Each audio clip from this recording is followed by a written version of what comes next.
এই যে কালী মায়ের বিগ্রহটি আপনারা দেখছেন, এইখান থেকে মা রোজ রাতে শ্মশানে ঘুরে বেড়ান।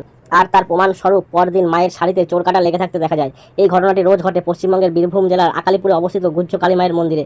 স্থানীয়দের মধ্যেই অনেকেই দেখেন রাত হলে একটি মেয়ে শ্মশানে ঘুরে বেড়ায়। আবার অনেকে পায়ে নুপুরের আওয়াজ পান।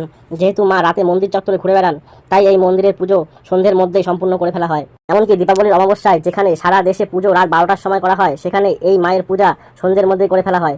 যদি মায়ের এই বিগ্রহটি আপনারা ভালো করে দেখেন তাহলে বুঝবেন অন্যান্য কালী মায়ের বিগ্রহ থেকে এটি সম্পূর্ণ আলাদা।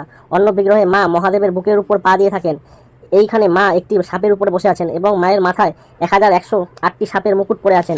তান্ত্রিকরা তন্ত্র সাধনার সফল হওয়ার জন্য মায়ের এই পূজা লুকিয়ে করতেন, তাই এই মন্দিরের নাম গুজ্জ কালী মা।